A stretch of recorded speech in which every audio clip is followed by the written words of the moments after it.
Okay, first I'd like to thank the organizers for selecting my talk and giving me the opportunity to speak here about our method called CSI. So CSI is a package for analyzing single-cell RNA sequencing data with the primary goal of understanding a critical process in B cells, which is class switch recombination. So I'm a computational B cell immunologist, so I thought I'd just give kind of a brief introduction about B cells and B cell receptors, which is a critical molecule for us to study and define important descriptions of different B cell states. So B cell receptors are obviously on the surface of B cells, and when in the secreted form is what commonly known as antibodies. So shown here is a schematic of the antibody structure. A lot of work, for example, the ones that we heard this morning about looking at the diversity of this variable domain, which is in direct contact with the antigen. So in our lab, a substantial amount of work is done instead on what we call the constant region, or the C region. So the C region makes up the bulk of this B cell receptor antibodies, and is the region that dictates the function of the antibodies once they actually recognize the antigen and start to do what they're supposed to do, which is to clear the antigens. So in humans, the antibodies, if you look at the C region, can be classified into 5 classes or isotypes. And you can further group them into 9 different subclasses. So shown here are just some sort of schematic to give an impression in terms of how different they look structurally and also functionally. So I was saying that these are important descriptors of B cell states, and therefore a critical question would be to understand A, how we define these states, and B, how do we analyze a B cell changing, deciding on these isotypes and transitioning between them. So we started these understanding this question from the perspective of analyzing single-cell RNA sequencing data, which obviously nowadays is a very common tool to capture a lot of immune cells and give rich molecular descriptions of these cells.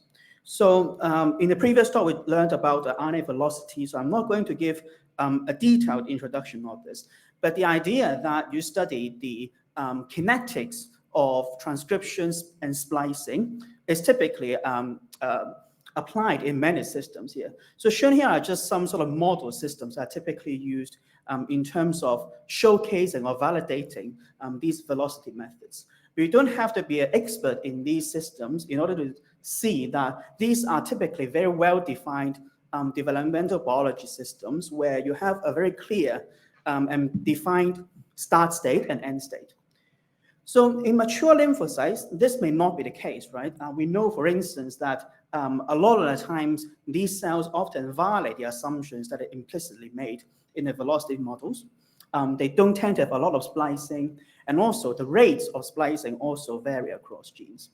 And moreover, as I was mentioning, very often in these systems, what we are after is to think about cell states defined by very specific molecular features instead of these sort of transcriptomic-wide changes that we are looking at in these developmental biology systems. So in order to try to address these sort of limitations, what we are thinking is, are there sort of inherent processes and inherent functions of these B cells during their maturation sort of journey that we can take and use these as more relevant features to learn about B cell state transition? So during the maturation of B cells, there are 2 critical biological processes which are involved, both of them center around the B cell receptor molecule. So the first one focused on the variable region, and it's a process of metahypermutation, whereby you gradually incorporate mutations onto the variable domain in the hope that these mutations optimize the binding and the recognition to the antigens that these receptor molecules are supposed to target. The constant region, despite their name, can also change the constant region in a process called class switch recombination. And the idea is that by changing the constant region, you alter the set of downstream events that can be triggered upon antigen binding. So in the next minutes or so, I'll just take you through the molecular mechanism of how class switch recombination occurs, because that's critical to how the method of CSI works. So do bear with me a second. In this case, for example, we're looking at class switching to IgG1 as an isotype. You first will need a molecular stimulus. And what this stimulus does is to promote transcription of this particular species of mRNA. So what's special about this mRNA is that, as you can see, it contains coding information for the constant region, but not the variable region. So if you imagine you're going to translate these mRNA into a functional protein, it doesn't actually encode a full-length and fully functional B-cell receptor. So in the literature, we typically call these type of mRNA sterile or germline transcripts. So the function and purpose of this sterile transcription is that because now you have transcription, you open up the chromatin a little bit, and this allows a series of machineries to go into these locus, such as activation-induced cytidine deaminase, or AID. So AID is an enzyme which catalyzes mutation at these loci, and because you have these sort of deamination and mutation, the subsequent DNA repair constitute a recombination event where you are bringing this downstream isotype to immediately 3' after the VDJ segment, which encodes the variable domain. So now if instead you transcribe this unit of transcription, you would then end up with an mRNA that contains the coding information for both the variable domain and the constant region. So this type of mRNA, we call this productive transcripts, which the subsequent splicing and translation would then produce a switched and fully functional B-cell receptor. So the mechanism is complicated, but the take-home message here is that, in theory, if you look carefully enough, in the single-cell RNA sequencing data that you are going to collect, they should contain both the sterile and the productive mRNA. In other words, we should be able to analyze this data and tell apart the current state of a B cell, which is the productive isotype they are producing, and also the future state, which is a sterile isotype, which tells you what they are poised to switch towards. So CSI is motivated in this way in order to try to see whether we can exploit this information to infer transitions between B cell states. The first step is to reanalyze the standard sequence alignment that you would have acquired after a single-cell RNA-seq experiment. And we are essentially counting for each molecule with given molecular barcode. So let's say in here, we're looking at this brown barcode.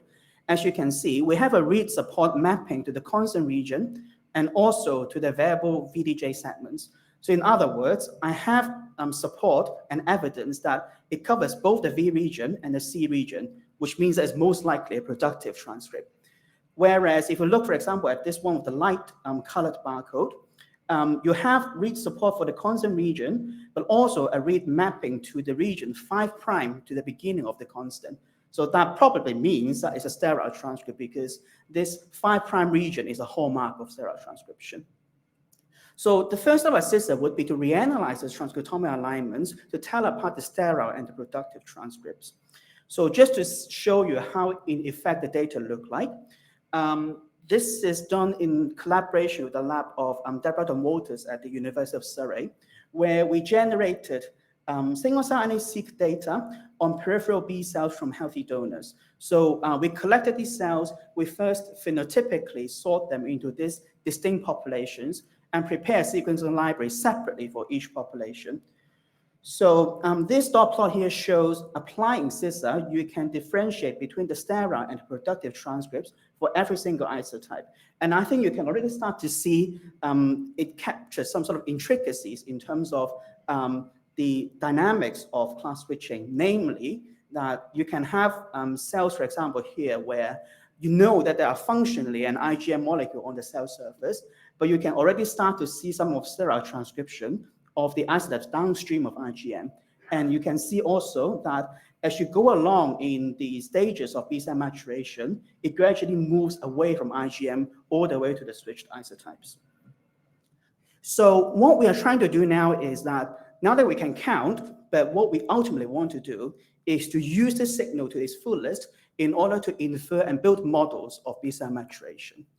So going to the idea of somatic mutation is a little easier and more straightforward because all you need is to have sequencing data of the BCR's molecules of these B cells, and essentially you're just counting the mutational load as a proxy of somatic mutation. For the cluster recombination, it's a lot more less straightforward. I showed you in the previous slide this matrix of the isolate expression of the sterile and productive transcripts per cell. We tried a few methods, but the final sort of ultimate thing that we kind of land upon is a factorization technique where we are decomposing this matrix into two components. So the first component is an isolate signature matrix, which basically tells you for given types of B cells, what patterns of isolate transcription you expect for that particular type of cells. And the other component is a weight that tells you for each cell, does it look more like a memory or a naive cell? So this weights actually give us a very good sort of pseudo-time ordering where we can order the cells by whether they look more like a naive cell or a memory cell. So we call this pseudo-temporal ordering CSI potential. Just to show you again, using the data I showed you in the last slide, how the CSI potential rank the different types of B cells. You can see it ranks them and orders them in the expected manner. But this time you can also explain this ordering by the changes in the productive and the sterile transcription. So what we ultimately do afterwards is to essentially use a procedure implemented in a package called cell rank. But we basically look at the network of single cells where we connect cells by how similar they are in the transcriptome. We map on top this productive and sterile transcript counts, this CSI potential that I told you before. This is a pseudo-temporal ordering where we use this to reweight the graph and also impose directionality. And if you imagine you do this at scale across the entire data set, you basically would end up with this sort of factor views that you would have seen in all these sort of velocity-based analysis. But in this case, we are not using RNA splicing as the information. We are using cluster recombination, which is a process inherent to B cells in the inference. So this is some data on the tonsils, and you can see using sciCSR, you basically get the expected transition from naive all the way to activation, memory, or the germinal center. You can also do this using somatic hypermutation instead. And in this particular data set, you expect these two to go hand in hand because both processes are operative in the tonsil. Using sciCSR, what we eventually did was that when we started from the single-cell RNA-seq data and built Markov chains which describe the dynamics of the transition between the different isotypes. So one important consideration in this process is that whereas you can represent this Markov chain this way, but in fact, CSR can take different possible trajectories. So you can either go stepwise, or you can also have a more direct jump between isotypes.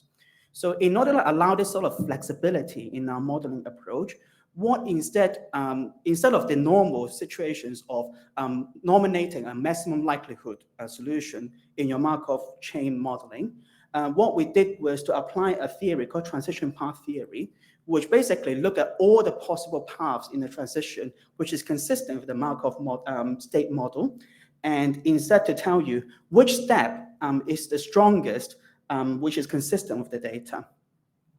So just to illustrate this, what we did was we tried to see whether we can apply the method onto some time course data and see whether we can use these sort of predictions to tell us prospectively about the directionality of class switching. So in this data set, for example, we have some single-cell RNA sequencing data collected on the longitudinal study of vaccination response. Just shown here as an example for a donor.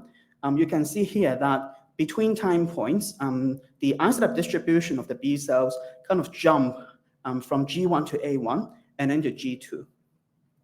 We applied sciCSR on the data, on the RNA-seq data on the first time point and see whether we can predict the isolate distribution of the second time point. These bubble plots here show the result of prediction. You are looking after the big and dark colored bubbles because that means that these transitions are very strongly consistent with the data and also significant when you compare to randomly reshuffled transition matrices. So in this case, for example, the method thinks that you have a strong transition from G1 to A1, which you can directly compare with prospective isolate distribution that we have collected on the second time point. You can also repeat the same trick. So you apply the prediction on the second time point and see whether you can predict this third time point, which once again, you have a really good sort of approximation of the state distribution prospectively. So in summary, CSI is an R package, and this is the GitHub link. It takes directly the aligned single-cell RNA-seq data and try to do two things. I showed you how we extract signals of the productive and sterile transcription, which are critical in how we define class recombination in B cells. I also show you that we subsequently use information to construct Markov state models, and we think is starting point really for us to explore the intricate dynamics of class recombination.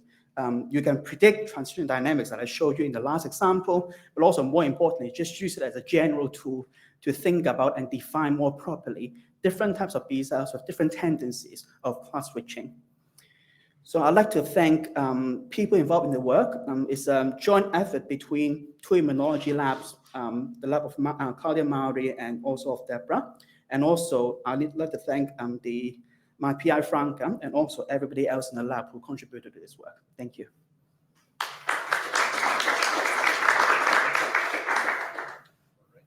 Thank you very much. We can accommodate one or two questions.